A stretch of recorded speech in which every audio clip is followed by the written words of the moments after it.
So, after finishing second to Max Verstappen in the Saturday sprint race, Charles Leclerc appeared confident, if not certain, that he will be able to beat the Red Bull driver in the main event of the Austrian Grand Prix. It wasn't an opinion shared by anyone else. Verstappen dominated the sprint after claiming his first dry track pole of the season. His blistering pace at the start of Saturday's sprint convinced Leclerc that the Red Bull would be struggling with a tyre deg before the end of his short race, but it didn't appear to be the case. Verstappen took the lead in the main race, pulling comfortably out of Leclerc's DRS reach even before it was activated, and the general expectation was that this would be the basis for a routine one-stop victory drive. But it wasn't a one-stop drive, and it wasn't a victory. Instead, by the third lap, Leclerc was back in the DRS zone, and Verstappen just couldn't get comfortable. One lap, no front end, the next okay. The cars simply lacked consistency. The Ferraris, on the other hand, were in good spirits, with Carlos Sainz keeping Verstappen and Leclerc company just out of the way of the turbulence and waiting to see what happened. The trio quickly pulled away from the rest of the field, which was led by George Russell's Mercedes, which had end plate damage after contact with Sergio Perez at turn 4 on the opening lap. Leclerc was positively swarming over the Red Bull by the 8th lap, getting side by side with it up to turn 3, threatening down the inside into 4. For Verstappen, however, it was still too early to be brought in. He needed to establish a gap to drop into first. A lap later, however, Leclerc was passed with no resistance into turn 4. Verstappen was always on the back foot after that, eventually finishing second behind Leclerc after benefiting from Carlos Sainz's engine failure in the closing stages. Red Bull was at a loss to explain the difference in pace from Saturday to Sunday, especially given that F1's Parc Fermé rules require identical settings, and the fact that it had recently appeared to be on top of tyre degradation. It was strange, said Red Bull team boss Christian Horner. Just 1 week ago at Silverstone we looked pretty decent on deg. I think the problem is these tyres are quite sensitive, and if you're not in the right window with them, then you can pay a penalty in terms of degradation, which a lot of teams did. Horner says Red Bull will need to investigate what factors led to the shift in form from being a match for Ferrari in the sprint to far worse in the Grand Prix itself. When you look at the sprint race, we pushed a bit harder at the beginning, paid a little bit at the end, but over the whole stint on our analysis, we were identical to that of Ferrari. The only thing that's changed overnight is the rain, the temperature slightly, and of course the fuel loads. So we just need to understand why in that first stint our deg was significantly worse than Charles and Carlos. Now, the main difference between the sprint and the Grand Prix, according to Ferrari, was that Leclerc was able to put Verstappen under more pressure on Sunday, implying that the Dutchman was unable to manage his tyres as well as he would have liked. Ferrari team principal Mattia Binotto said, "I don't think there is much pace difference between the two cars, if any. In terms of tyre degradation, I read into it that in the sprint I think we had a bit more advantage on tyres deg, which we transformed even more in the Grand Prix because we start putting pressure on Max since the very start. We forced him to have more pace and degrade more the tyres, so I think what we saw in the sprint was more obvious in the race because more pressure on Max."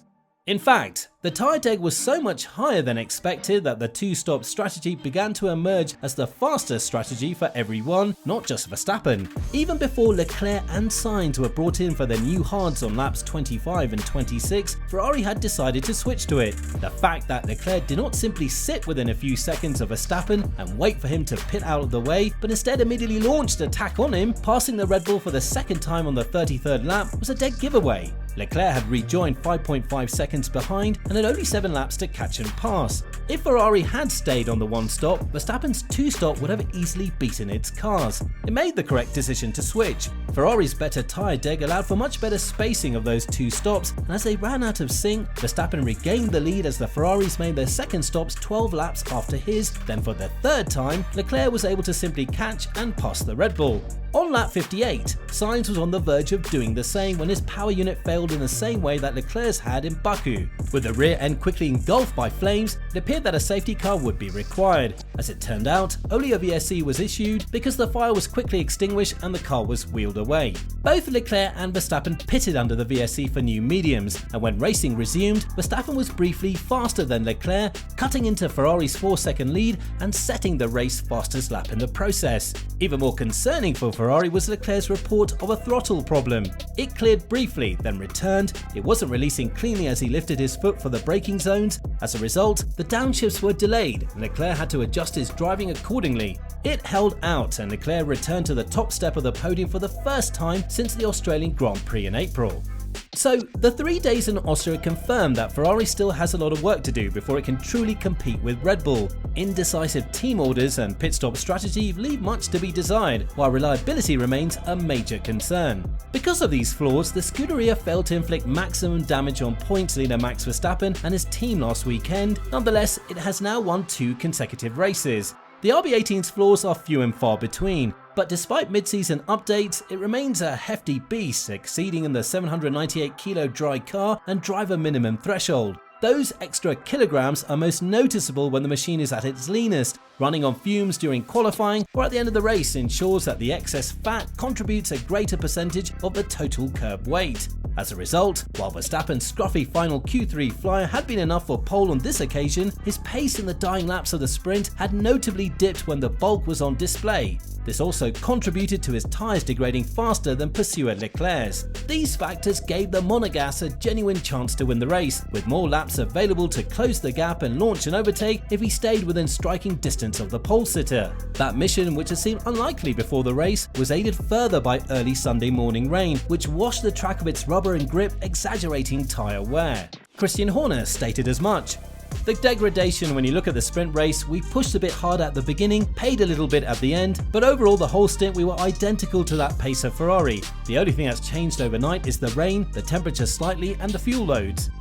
Now, if the atmospheric intervention sounded familiar, it's because it's the same effect that cost Leclerc the post-shower sprint spoils at Imola in April. 3 months later, thanks to the combined effect of weight and weather, Leclerc had the chance to end a podium drought that dated back to Miami, as well as a winner's streak that began following the Australian Grand Prix in April.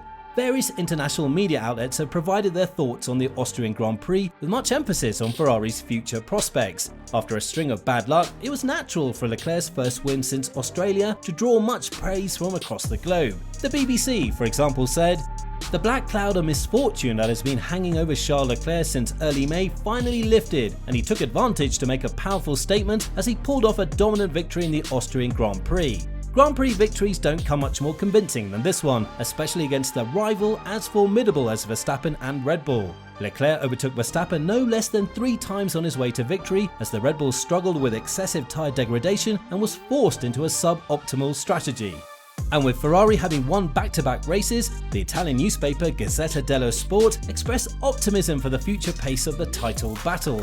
The 38 points behind Max Verstappen are an easily scalable mountain for Ferrari, more powerful, stable, faster and gentler on its tyres than Max Verstappen's Red Bull. 2 victories, first at Silverstone then in Austria, are worth more than the 12 points recovered by Charles Leclerc to the championship leader.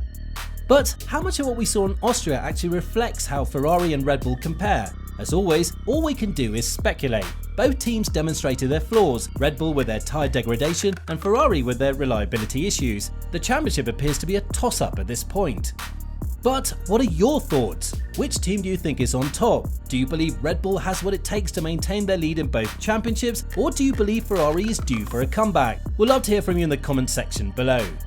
Thank you for watching. If you liked the video, please consider liking and subscribing to the channel, and don't forget to click the bell button to be notified of future videos.